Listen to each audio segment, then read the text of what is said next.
Alhamdulillahirabbil alamin alladzi arsala rasulahu rahmatan lil alamin. Allahumma shalli wa sallim wa barik wa karim ma'adhim ala sayyidina wa maulana Muhammadin salatan yattasilu biha ruhul musalli alaihi bihi wa ala alihi wa sahbihi wa alaina ma'hum wa fihim bi rahmatika ya arhamar rahimin.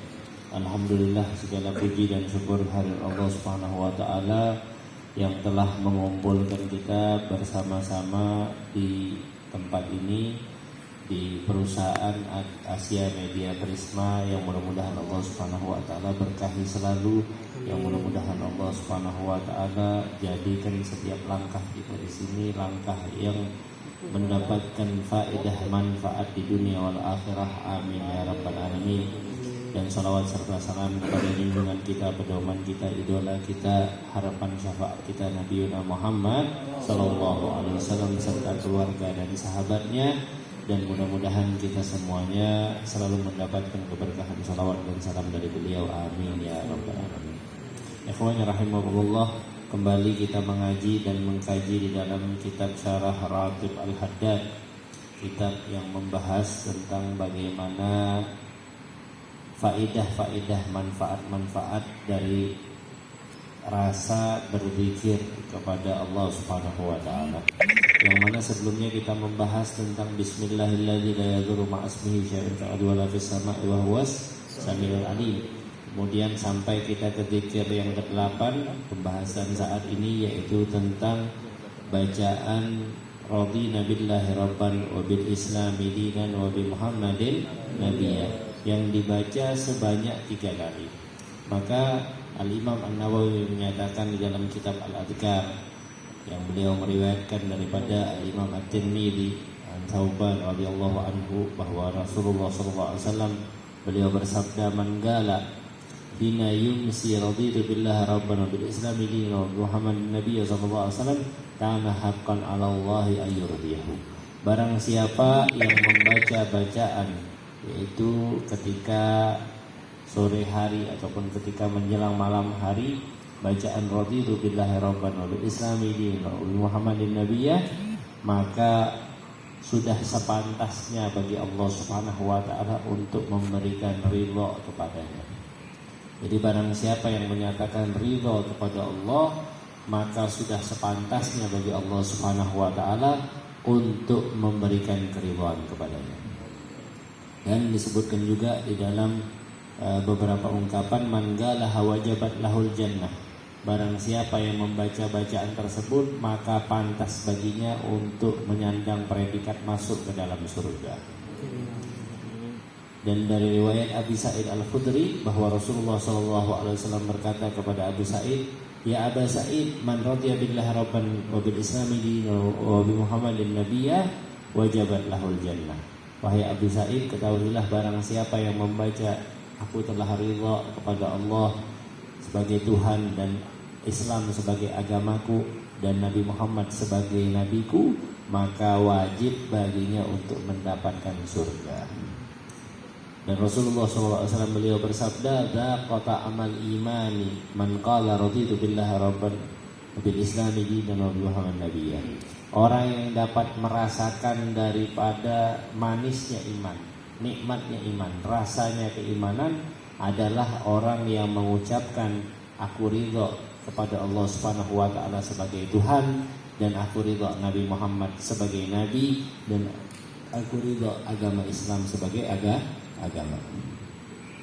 Maka Zainal Imam Sahibur Ratib Al-Habib Abdullah bin Al-Haddad mengungkapkan apa sih makna ketika kita mengucapkan raditu billahi rabban wa bil islami dinan wa bi Muhammadin nabiyya. Raditu billahi rabban itu artinya adalah aku ridha bahwa Allah Subhanahu wa taala sebagai Tuhanku. Pengakuan serta ungkapan dari seorang hamba menyatakan bahwa Allah lah sebagai Tuhan. Bagaimana hakikat pengungkapan itu? Nah, ini bakal diungkap sama Al-Imam Abdullah bin Al-Haddad. Kemudian bagaimana ungkapan ketika mengungkapkan wabil islami dinan? Bagaimana kita ketika mengungkapkan Islam sebagai agamaku. Dan bagaimana kita ketika kita mengungkapkan bahwa Nabi Muhammad sebagai nabiku.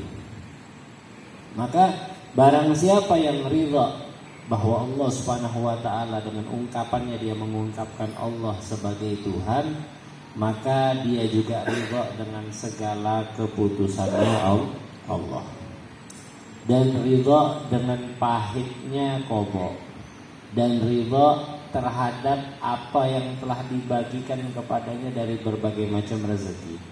Dan dawam dalam ketaatan, selalu dalam ketaatan, menjaga fardu-fardu yang Allah Subhanahu wa taala wajibkan kepadanya, menghindari segala hal yang haram, dan sabar terhadap apapun cobaan yang menimpa terhadapnya, kemudian bersyukur terhadap nikmat-nikmatnya Allah. Terus lagi orang tersebut cinta untuk berjumpa dengan Allah dan ridha kepada Allah Subhanahu wa taala, ridha dalam segala hal, ikhlas dalam ibadahnya, dan dia hanya mengandalkan kepada Allah. Punya andalannya yaitu Allah, bukan ngandalin dirinya tapi ngandalin Allah. Orang yang ridha dengan Allah, dia ngandalkan segala sesuatu bahwa yang bakal menyelesaikan urusannya adalah Allah, dan tidak memiliki rasa takut sedikit pun. Kemudian dia menyatakan dengan ungkapan bahwa aku ridha Islam sebagai agamaku. Maka dia mengagungkan segala kehormatan Islam, mengagungkan segala syiar-syiar Islam, dan terus berupaya di dalam menegakkan agama Islam, ya. Istiqomah di dalam menuntut ilmu agama Islam, istiqomah dalam mengamalkan agama Islam. Kemudian menjadi orang yang takut kalau seandainya Islam ini dicabut daripada dirinya, ya. Terus cinta terhadap orang-orang, hormat terhadap orang-orang yang memeluk agama Islam, juga benci terhadap orang-orang yang memusuhi agama Islam, ya. Dan waman radhiya bi Muhammadin nabiyya, dan orang yang ridha Nabi Muhammad dengan ungkapannya menyatakan ridha terhadap Nabi Muhammad sebagai nabinya, maka dia akan mengikuti terhadap pesannya Nabi Muhammad, mengikuti petunjuknya Nabi Muhammad, mengikuti syariatnya Nabi Muhammad, mengikuti sunnahnya Nabi Muhammad, mengikuti terhadap hak-haknya Nabi Muhammad. Terus lagi banyak bersolawat kepada Nabi Muhammad, cinta kepada ahlul baitnya Nabi Muhammad, kepada keluarganya Nabi Muhammad, ya. Ridho terhadap keluarganya Nabi Muhammad, menyayangi terhadap keluarganya Nabi Muhammad, dan menyayangi terhadap umatnya Nabi Muhammad, ya. Dan juga menasihati terhadap umatnya Nabi Muhammad, membantu umatnya Nabi Muhammad Sallallahu Alaihi Wasallam. Nah, inilah hakikat seseorang yang mengungkapkan dalam bacaannya menyatakan raditu billahi rabban wa bil islami dinan wa bi Muhammadin nabiyya. Ya, maka bukan hanya mujarrad qaul bil lisan, bukan hanya ungkapan dengan mulut, akan tetapi apa? Akan tetapi harus merangsek di dalam hati kita, harus menjadi pondasi di dalam hati kita ketika kita mengucapkan raditu billahi rabban wa bil islami dinan wa bi Muhammadin nabiyya. Dan ini sejalan dengan yang disabdakan oleh baginda Rasulullah SAW, innan nur idza dakhala al-qalba infasaha lahu sadru wa insyarah. Gila hal lidzalika min alamah qala na'am at-tajafi an daril ghurur wal inabah ila daril khulud wal istidad lil maut wa bla nuzulih. Maka Nabi Muhammad SAW di dalam sabdanya menyatakan kalau seandainya cahaya. Jadi kita sebenarnya ketika membaca bacaan ini berharap cahaya keimanan masuk ke dalam hati kita. Nah, kalau cahaya keimanan sudah masuk ke dalam hati, kata baginda Rasul, maka hati ini akan menjadi senang. Kemudian hati ini akan menjadi lapang. Ibaratnya kalau bahasa kita legowo. Maka sahabat bertanya kepada Rasulullah, ya Rasulullah, apakah hal tersebut memiliki alamat, memiliki petunjuk? Iya, kata baginda Rasulullah, tentu. Petunjuknya adalah orang tersebut akan menjauh daripada hal yang duniawi. At-tajafi an daril ghurur wal inabah ila daril khulud. Dia akan kembali hanya kepada akhirat.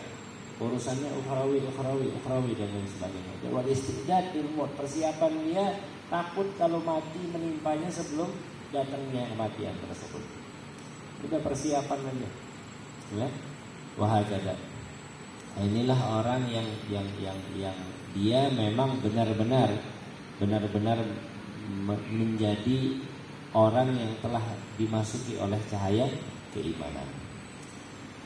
Dan sebenarnya di dalam beberapa kitab diungkapkan juga Muhammad Ajalilah Gala Syekh Muhammad bin Abbad fi kitabih Syarh Hikam bahwa wa min azimi ni'amillahi ta'ala al-abdi ijabul iman.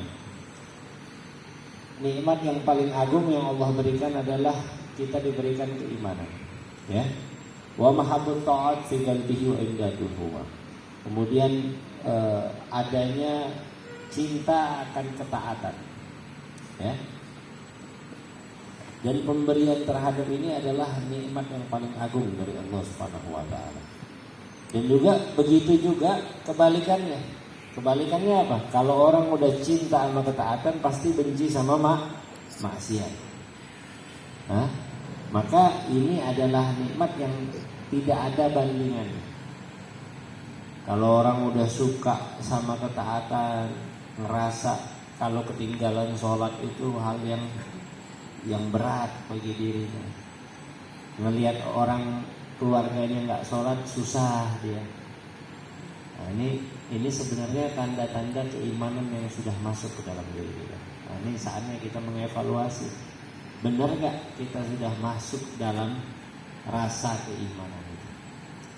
Nah, kalau kita udah masuk di dalam rasa keimanan, karena kita semua akan mencintai ketaatan itu ya sangat luar biasa, sehingga nggak mau ditukar dengan hal apapun. Ya. Kalau keimanan sudah masuk ke dalam hati seseorang, maka dia tidak akan menukar keimanan itu dengan hal apapun. Maka keimanan ini adalah hal yang paling mahal yang dimiliki oleh seorang hamba. Lebih mahal dari apapun. Bahagia. Makanya Allah Subhanahu wa taala menyatakan, "Walakinnallaha habbaba ilaikumul iman." Allah cintakan kepada kalian keimanan. Wa zayyanahu fi qulubikum, dan Allah hiasi di dalam hati. Ini sifat orang yang beriman. Dalam Al-Qur'an. Wa karaha ilaikumul kufra wal fusuqa wal isyan. Dan Allah bencikan kepada kalian apa? Sifat kafir, kefasikan, maksiat.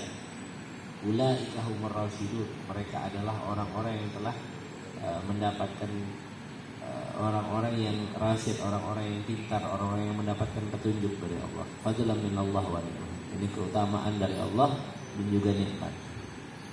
Bahagia. Ini mudah-mudahan Allahumma ja'alna minhum. Allah jadikan kita termasuk golongan orang-orang yang mencicipi keimanan tersebut.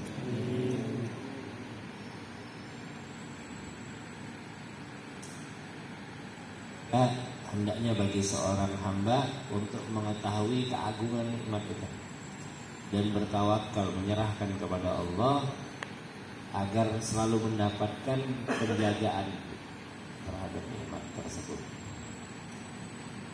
Dan wala ya'tamid fi dzalika ala adlihi wa ilmihi, dan tidak mengandalkan logika serta keilmuan. Kenapa? Karena kalau udah hal keimanan, ini urusannya sama Allah.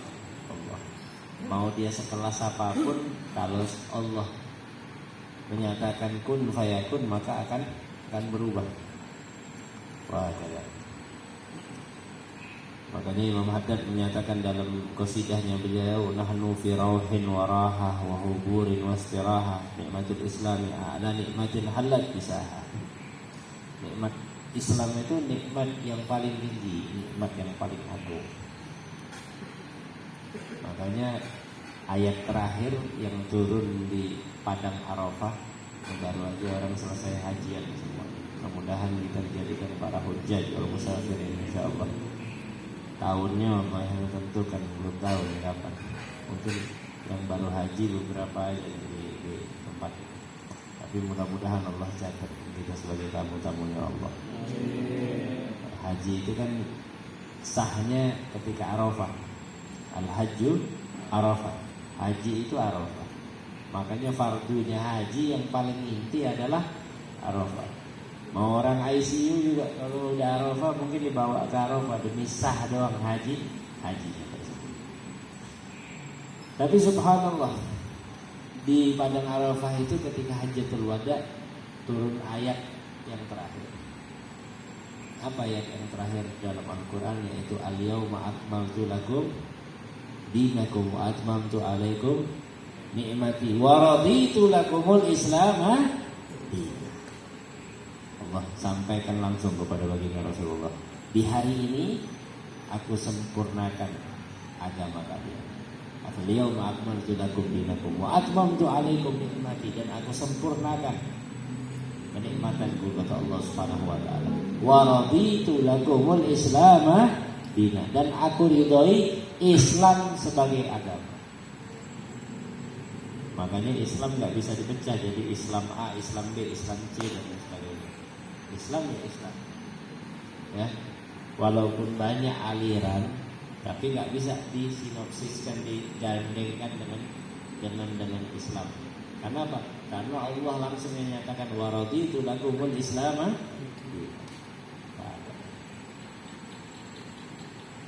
Makanya nggak ada aliran Islam yang berani mendompleng menyatakan saya Islam A, ini Islam B, ini Islam C. Nggak ada. Karena apa? Karena agama Islam adalah agama Islam. Dan dalam kaidah kita Ahlus Sunnah wal Jamaah, la nukaffiru ahadan min ahli Islam selama dia sholat itu muwajihan ilal. Ya, kita nggak mengkafirkan siapapun daripada orang yang menyatakan beragama Islam selama apa? Min ahli qiblah. Selama dia masih sholat itu menghadap ke arah qiblah. Mau dia sholatnya gaya gimana pun kita masih bilang dia orang Islam. Ya, identitas dia cukup sholat menghadap ke arah qiblah. Tapi kalau dia udah sholatnya menghadap ke arah lain, mungkin bisa dikatakan selain Islam. Tapi selama sholatnya dia ngadep ke arah kiblat, mau gaya sholatnya mau pakai apapun, tapi ya dia tetap orang Islam. Ini dalam kaidah Ahlus Sunnah wal Jamaah. Wah, kata ya. Dan juga dalam hadis disebutkan ketika Allah Subhanahu wa taala menciptakan jannatu adnin, menciptakan surga Aden, Allah Subhanahu wa taala perintahkan untuk surga tersebut berbicaralah. Maka ketika dia berbicara, pertama kali berbicara dia bilang qad aflahal mu'minun, qad aflahal mu'minun, sungguh beruntung orang yang beriman. Kemudian dia berkata ana haramun ala kulli bakhilin wa mura'in.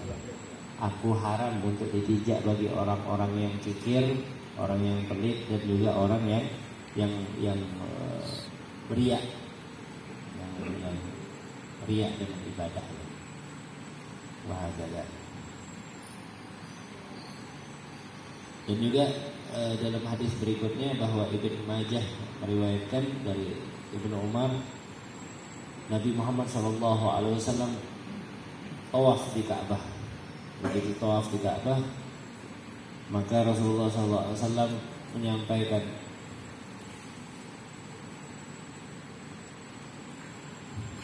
ma'atiyabiki, ngomong ke Ka'bah ini, alangkah wanginya engkau, alangkah indahnya engkau, alangkah agungnya engkau, alangkah agungnya kehormatanmu. Walladzi nafsu Muhammadin biyadih, dan demi zat yang memegang daripada dirinya Muhammad, itu demi Allah, la hurmatul mu'minin a'zamu indallahi min. Kehormatan para mukminin lebih agung daripada kehormatanmu wahai Ka'bah.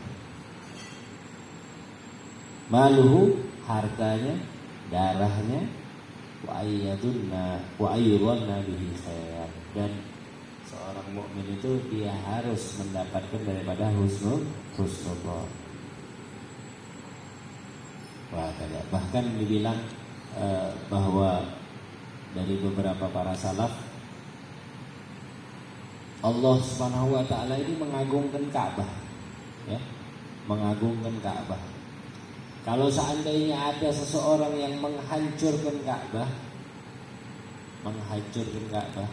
membakar Ka'bah, tidak sebanding dengan kriminalitas ataupun kejahatan dia ketika menganggap rendah seorang wali daripada walinya Allah.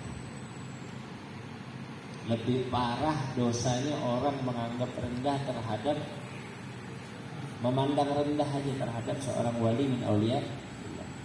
Maka ketika ditanya, man auliyaillah, siapa itu para wali-walinya Allah? Maka dijawab oleh para salaf apa? Kullul mu'minin, seluruh orang yang beriman itu adalah wali Allah. Kenapa? Allah waliyul ladina amanu. Allah penjaganya orang-orang yang beriman. Wah, nah, ini makanya jangan sampai kita menganggap rendah, memandang rendah terhadap seorang mukmin, terhadap makhluknya Allah. Jangan memandang rendah terhadap makhluknya Allah. Kenapa? Karena Allah punya hak. Allah punya hak terhadap siapapun, terhadap makhluknya. Kenapa? Karena ciptaannya Allah. Barang siapa yang menganggap rendah terhadap makhluknya Allah, ketahuilah maka dia telah memandang rendah terhadap penciptanya. Kalau orang memandang rendah terhadap makhluknya Allah, berarti memandang rendah terhadap pencipta. Wah, kata. Ya. Bagaimana kita menjaga hak-haknya? Illam tanfa'u fala tadurrah. Kalau seandainya enggak memberikan kita manfaat, jangan kita celakai. Kalau dia enggak bikin kita senang, ya jangan kita bikin susah. Kalau seandainya dia enggak muji kita, jangan kita celak. Wah,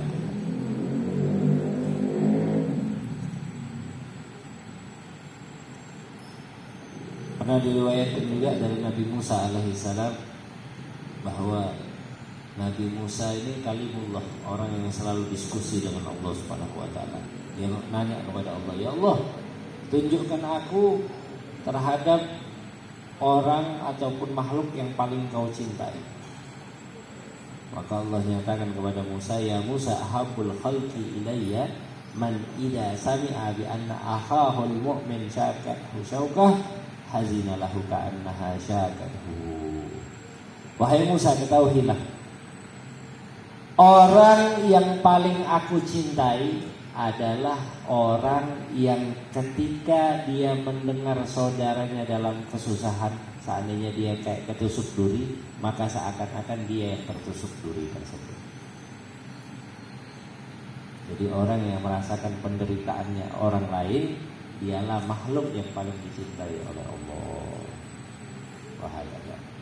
Makanya dibilang orang yang mencapai daripada maqam wali kutub itu dia yang menahan bala daripada para mukminin dan muslimat. Mukminin, mukminat, muslimin, muslimat. Kenapa? Karena dia merasa sedih terhadap apa yang menimpa terhadap seluruh umat. Wahai. Nah, ini Imam Syafi'i menyatakan barang siapa yang ingin mendapatkan keberuntungan, barang siapa yang ingin mendapatkan keberuntungan, maka hendaklah dia berhusnudzon. Ya, barang siapa yang ingin beruntung, ingin bejo, ingin selalu mendapatkan takdir yang baik, qada yang baik, hendaknya ia selalu berhusnudzon dengan manusia.